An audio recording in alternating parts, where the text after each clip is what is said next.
Welcome back. Simhapuri political పిక్చర్లో Udayagiri politics something special. ఉదయగిరిలో గెలిచిన పార్టీదే రాష్ట్రంలో అధికారం అనే బలమైన సెంటిమెంట్ను ఈసారి కూడా కూటమి ప్రభుత్వం నిలబెట్టుకుంది. కానీ గెలిచిన రెండేళ్లలోని ఆధిపత్య పోరుతో పరిస్థితులు మారిపోయాయి. ఎమ్మెల్యే వర్సెస్ సీనియర్లు అన్నట్లుగా గ్రూప్ పాలిటిక్స్ పీక్స్కు చేరాయి. సొంత పార్టీ కేడరే సిట్టింగ్ ఎమ్మెల్యేకు సెగ పెడుతూ ఉండగా ఇంకోవైపు ఏదో ఒక ఇష్యూతో ఎమ్మెల్యే వార్తల్లో నిలుస్తున్నారు. అసలు ఉదయగిరి నియోజకవర్గంలో ఏం జరుగుతోంది? టీడీపీలో సీన్ ఏంటి? వైసీపీ దారులు ఎందుకు వెతుక్కోవట్లేదు?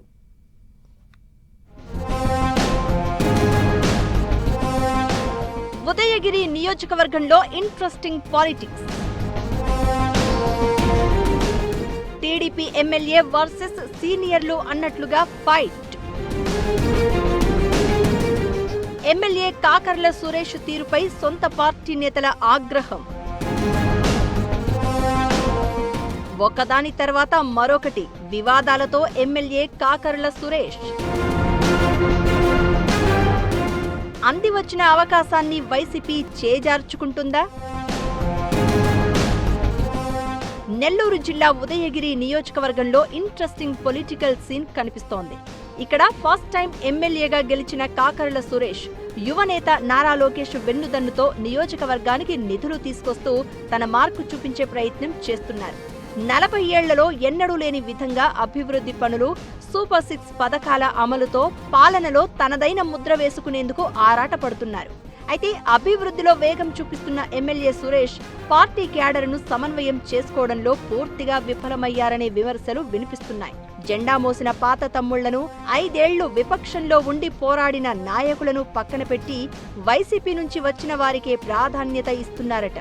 దీంతో నియోజకవర్గంలోని 143 పంచాయతీల్లో దాదాపు 100కు పైగా గ్రామాల్లో పచ్చపార్టీలో వర్గపోరు, కుమ్ములాటలు మొదలయ్యాయి. క్షేత్రస్థాయిలో రగులుతున్న ఈ అసమ్మతి జ్వాలలు ఇంటెలిజెన్స్ అంతర్గత సర్వేల ద్వారా సీఎం చంద్రబాబు దగ్గరికి చేరాయట. సర్వే రిపోర్టుల్లో ఎమ్మెల్యేపై తీవ్ర వ్యతిరేకత రావడంతో అధిష్టానం అలర్ట్ అయింది అంటున్నారు. దీనికి తోడు వింజమూరు చెరువు సుందరీకరణ కార్యక్రమంలో సీఎం చంద్రబాబు కార్యకర్తల ముందే ఎమ్మెల్యే సురేష్ ను హెచ్చరించడం సంచలనంగా మారింది. అధిష్టానం హెచ్చరికలతో ఎమ్మెల్యే సురేష్ నష్ట నివారణ చర్యలు మొదలుపెట్టినా అప్పటికే జరగాల్సినంత డ్యామేజ్ జరిగిపోయిందట. సీనియర్ నాయకుడు మాజీ ఎమ్మెల్యే బొల్లినేని వెంకట రామారావు అసంతృప్త క్యాడర్కు అండగా నిలుస్తున్నారట. టికెట్ రానప్పటి నుంచి అంటి ముట్టనట్లు ఉంటున్న ఆయన సీఎం ప్రోగ్రాంకు కూడా దూరంగా ఉన్నారు.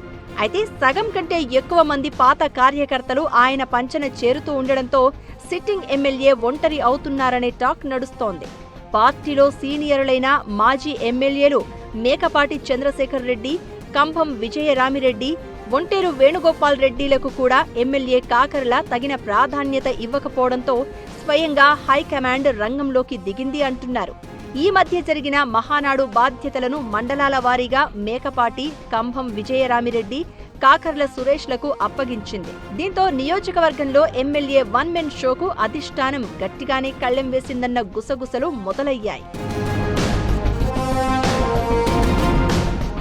ఒక పక్క రాజకీయపరమైన వర్గపోరు ఉక్కిరిబిక్కిరి చేస్తుంటే మరోపక్క ఎమ్మెల్యే అనుచరులపై వస్తున్న ఆరోపణలు పరిస్థితిని మరింత దిగజార్చాయి. అగ్రిగోల్డ్ భూముల్లో జామాయిలు నరికివేత, అక్రమ లేఅవుట్ల దందా కలకలం రేపుతోంది. జలదంకి మండలంలో చింతలపాలెం భూ వివాదం ఏకంగా ఓ టీడీపీ నాయకుడి హత్యకు దారితీయడం, మరో మహిళకు చెందిన భూమిని కబ్జా చేశారనే ఆరోపణలు రావడం సంచలనంగా మారాయి. ఈ అలిగేషన్స్ అన్నీ ఇలా ఉంటే కొంతకాలం క్రితం ఓ మహిళ ఎమ్మెల్యే సురేష్ తనను మోసం చేశారంటూ కన్నీరు పెట్టుకున్న వీడియోలు ఆయనకు ఇబ్బందికరంగా మారాయి. ఈ వరుస పరిణామాలతో ఉదయగిరి టీడీపీలో మునుపెన్నడూ లేనట్లుగా గందరగోళ పరిస్థితులు నెలకొన్నాయి. ఎమ్మెల్యేపై వ్యతిరేకత అధికార పార్టీలో ముసలం ముదిరినా ఉదయగిరిలో టీడీపీ ఇంకా కొంత సేఫ్గా ఉందంటే వైసీపీ వైఫల్యమే కారణమన్న చర్చ జరుగుతోంది. వైసీపీ ఇన్ఛార్జ్ మేకపాటి రాజగోపాల్ రెడ్డి అధికార పార్టీలోని వర్గపోరును, ఎమ్మెల్యేపై వ్యతిరేకతను క్యాష్ చేసుకోవడంలో వెనకబడ్డారన్న టాక్ నడుస్తోంది. అయితే ఉదయగిరి టీడీపీలో వర్గపోరు ఇలానే కొనసాగితే స్థానిక ఎన్నికల్లో డ్యామేజ్ తప్పదన్న అభిప్రాయాలు వ్యక్తమవుతున్నాయి. ఎమ్మెల్యేతో సీనియర్ నేతలకు ఉన్న గ్యాప్ను ఎలా సెట్ చేస్తారో, కాంట్రవర్సీకి ఎలా చెక్ పెడతారో చూడాలి మరి.